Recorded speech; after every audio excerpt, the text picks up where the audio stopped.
So இப்போ நம்ம பார்க்க போகிறது குவார்ட்டர்லி பேஸ்டு சம்ஸ். காலாண்டுக்கு வட்டி கணக்கிடும் முறை. ஸோ ஒரு வருஷத்தில் எவ்வளவு காலாண்டுகள் இருக்குது அப்படின்னு நம்ம வந்து பார்த்தோம்னா 4. சரிங்களா? ஸோ அரையாண்டுன்னா ஹாஃபாக பிரிப்போம். காலாண்டு அப்படின்னா 3 மாதமாக பிரிச்சோன்னா எப்படி இருக்கும்? 3 மாதம் இருக்குங்களா? ஸோ மார்ச் வரைக்கும் ஒரு 3 மாதம், அடுத்ததாக ஜூன் வரைக்கும், அடுத்ததாக செப்டம்பர் வரைக்கும், அடுத்ததாக வந்து பார்த்திங்கன்னா டிசம்பர் வரைக்கும். ஸோ 4 காலாண்டுகள் வந்துட்டு நம்மள்கிட்ட இருக்குது. ஸோ இங்கே வந்து பார்க்கலாம். ஸோ இப்போ காலாண்டுகள் அப்படின்னு நம்ம பார்க்கும்போது 9 மாதத்தில் எவ்வளவு காலாண்டுகள் இருக்கும்? ஸோ 9 months தான் கொடுத்துருக்காங்க. ஸோ இந்த சம் படிக்கலாம் முதல்ல. Find the compound interest on ₹16,000 at 20% per annum for 9 months compounded quarterly. வருட கூட்டு வட்டி 20% இருக்கும்போது காலாண்டுக்கு வட்டி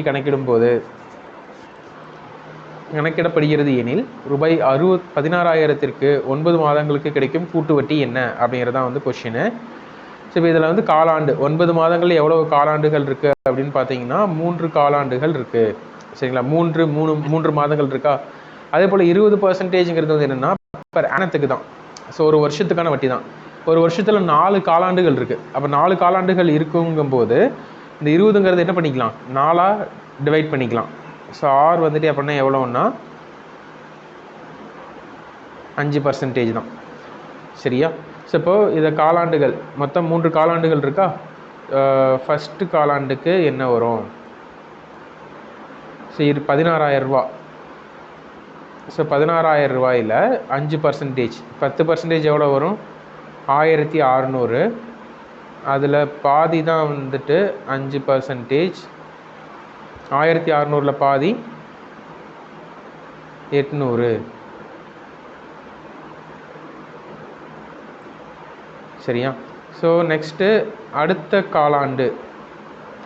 காலாண்டுக்கு 800 போட்டுருவோமா? ஸோ ப்ளஸ் இந்த 800க்கு நம்ம வந்து என்ன பண்ணணும்னா வட்டி வந்து போடணும், 5% போடணும். ஸோ 10% எவ்வளோ வரும்? 10% 80 வருமா? ஸோ 80ல் பாதி தான் 5%, அப்போ 40. ஸோ 40ன்னு போட்டுக்கலாம். ஸோ அடுத்ததான் 3வது காலாண்டுக்கு வந்துட்டோம். 3வது காலாண்டு 800 ப்ளஸ் இந்த ஃபஸ்ட்டு காலாண்டுக்கானது 40 ப்ளஸ் செகண்ட் காலாண்டுக்கானது 40 ப்ளஸ் இந்த வட்டிக்கான வட்டி 40க்கு 5% வந்து போடணும். ஸோ 40க்கு 10% வந்துட்டு 4. ஸோ அதில் பாதி 2. சரிங்களா? So 2. So 8 3s are 24, 2,400 plus 40 3 இருக்குது, 120ங்களா? ப்ளஸ் 2 போனால் என்ன வரும்? 2,522 rupees. ஸோ 2,522 rupees வந்துட்டு கிடைக்கும் வட்டியாக. ஸோ 15,625 தான் வந்துட்டு பார்த்திங்கன்னா நம்மளுடைய பிரின்சிபல். இதுக்கு தான் வந்துட்டு நம்ம என்ன பண்ண போகிறோம்னா 4% வந்து கண்டுபிடிக்க போகிறோம். ஸோ 15,625க்கு 10% வந்து என்ன வரும்? ஸோ 10% 1,562.5. ஸோ 1% வந்துட்டு எவ்வளோ வரும்னா 156.25. சரிங்களா? ஸோ நமக்கு தேவை 4%. ஸோ 4%ன்னு பார்க்கும்போது இது எல்லாத்தையும் மல்டிப்ளை பை 4 தானே பண்ணுவோம். ஸோ ஜஸ்ட்டு எல்லாத்தையும் மல்டிப்ளை பண்ணலாம். இப்போ 100 இருக்கா? 100 4ஆல் மல்டிப்ளை பண்ணால் 400. 100 4ஆல் மல்டிப்ளை பண்ணால் 400. 50 4ஆல் மல்டிப்ளை பண்ணால் 200. 6 4ஆல் மல்டிப்ளை பண்ணால் 24. 0.25 4ஆல் மல்டிப்ளை பண்ணால் 1. ஸோ அப்போ ஆன்சர் வந்து என்னென்னா 625ன்னு வரும். ஸோ 4% 625. ஸோ அப்போ ஃபஸ்ட்டு குவார்ட்டருக்கு எவ்வளோ வட்டின்னா 625. சரிங்களா? இது இப்போ உங்களுக்கு கான்செப்ட்ஸ்லாம் புரிஞ்சிருக்கும் அப்படிங்கிறனால சொல்கிறேன். ஸோ ஜஸ்ட் என்ன பண்ணிடலாம் 625 எழுதிடலாமா 3 காலாண்டுக்கு ஒவ்வொரு தடையும். ப்ளஸ் இங்கே என்ன வரும்? ஸோ 625க்கு 4% எவ்வளோன்னு பார்க்கணும் முதல்ல. ஸோ 625ல் 100% 625, அப்போ 1% வந்து 6.25 6.25 6.25ங்கிறது 1%. அப்போது 4% இன்ட்டு 4, ஸோ 6 × 4 வந்து 24 வரும். 0.25 × 4 வந்து 1 வரும். ஸோ அப்போது டோட்டலாக 25. ஸோ இங்கே 25னா இங்கே 25 ப்ளஸ் 25 ப்ளஸ் இந்த 25க்கு 4% வந்து பார்க்கணும். சரிங்களா? ஸோ 25ல் 100% 25னா 10% என்ன வரும்? 2.5 வரும். 1% 0.25 வரும். 1% 0.25னா 4% இஸ் ஈக்குவல் டு 1. ஸோ அப்போ இங்கே 1 வந்து கிடைக்கும். ஸோ எல்லாத்தையும் மல்டிப்ளை பண்ணிடலாம். 600 3 டைம்ஸ் போட்டோம்னா 1875 வந்துட்டு வரும் இங்கே. ப்ளஸ் 75 ப்ளஸ் 1 875 ப்ளஸ் 75 950 1951 வந்துட்டு ஆன்சர். சரிங்களா? ஸோ இப்போ இதில் வந்து நம்ம என்ன பண்ணுறோம்னா ஜஸ்ட்டு இந்த இடத்த ஃபில் பண்ணிடுறோம், ஒரே வேல்யூ தான்.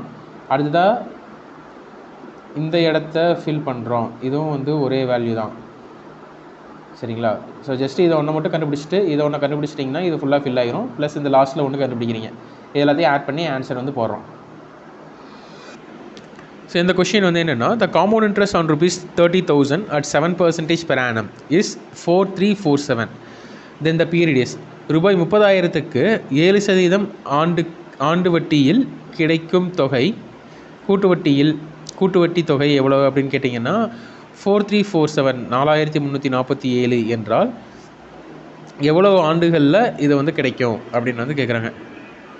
ஸோ இப்போது எவ்வளவு ஆண்டுகள்னு தான் வந்து கேட்குறாங்க. ஸோ ஆக்சுவலி இந்த செம்மை பொறுத்தளவுக்கு நம்ம ஃபார்முலா போனோம் அப்படின்னா தான் வந்து கொஞ்சம் ஈஸியாக இருக்கும். அப்படின்னு பார்த்தோம்னா ஃபார்முலா போனால் கொஞ்சம் கஷ்டமாக தான் இருக்கும். கால்குலேஷன்ஸ்லாம் வந்து பார்த்திங்கன்னா ரொம்ப ஹையர் லெவலில் வந்து வரும். நிறைய மல்டிப்ளிகேஷன், நிறையா டிவிஷன்ஸ், இந்த மாதிரிலாம் நம்ம வந்து பண்ண வேண்டியதாக இருக்கும். ஸோ இப்போ இதுக்கு வந்து பார்த்திங்கன்னா கொஞ்சம் ஈஸியாக போடுறது அப்படின்னா நம்ம இது வரைக்கும் போட்டுட்ருக்கோம்ல, அதே மெத்தட்லேயே வந்து நம்ம கால்குலேட் பண்ணலாம். ஸோ ஜஸ்ட் எப்படின்னு பார்க்கலாம். ஸோ இப்போ 30,000 இருக்குங்களா? ஸோ 30,000க்கு நம்ம என்ன பண்ண போகிறோம்? 7% இன்ட்ரெஸ்ட் வந்து போட போகிறோம். ஸோ எப்பவும் போல் மெத்தடில் எவ்வளோ இயர்ஸ்ன்னு தான் நமக்கு தெரியாது. ஜஸ்ட் நம்ம அதை வந்து கண்டினியூ பண்ணலாம். எவ்வளோ இயர்ஸுங்கிறத நான் எப்படி கண்டுபிடிக்கலாம் அப்படிங்கிறத நான் ஒவ்வொரு ஸ்டெப் பை ஸ்டெப்பாக நான் வந்து சொல்கிறேன். ஸோ பிரின்சிபல் வந்து 30,000. ஸோ 30,000க்கு 7% எவ்வளோன்னு பார்க்கணும். ஸோ 30,000ல் 10% எவ்வளோ வரும்? ஸோ 30,000னா 3,000 வந்து வரும்.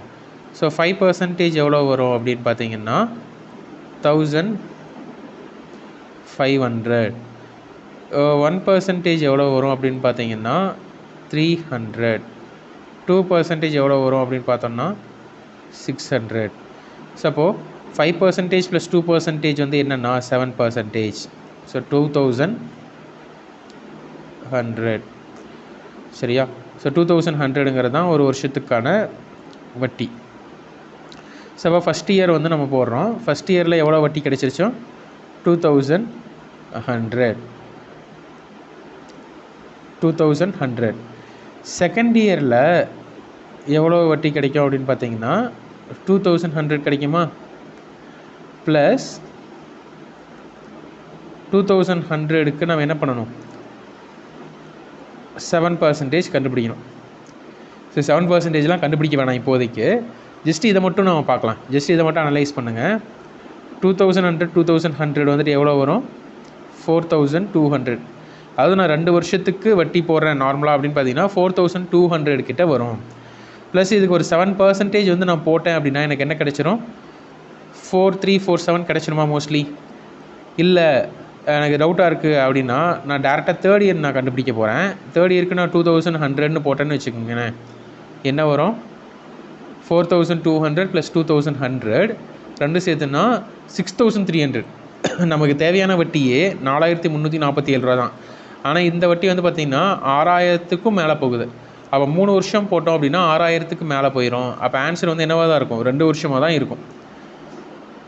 சரியா? ஆனால் இங்கே பார்த்தீங்கன்னா 2.5 வருஷம் அப்படின்னு கொடுத்துருக்காங்க.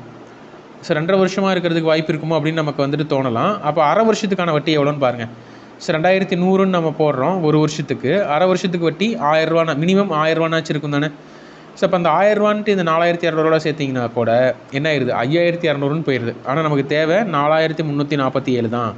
ஸோ அப்போ வந்து நம்ம ஆப்ஷன்ஸ் எலிமினேட் பண்ணுறதன் மூலமாக கண்டிப்பாக 4 இயர்ஸ் இருக்காது அப்படின்னு சொல்லிடலாமா.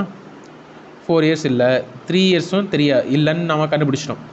அடுத்த 2.5 இயர்ஸ்ன்னு பார்க்கும்போதும் வட்டி 5000த்துக்கும் மேலே போகுது. அதாவது நம்ம 5000 எவ்வளவு கரெக்டாக தெரியாது, அக்யூரேட்டாக எவ்வளோன்னு தெரியாது. ஆனால் அப்ராக்சிமேட்லி இட் இஸ் ஹையர் தென் 5000. ஆனால் நமக்கு வட்டி எவ்வளோ தான் தேவைன்னா 4347 தான் நமக்கு வந்துட்டு வட்டியே தேவை.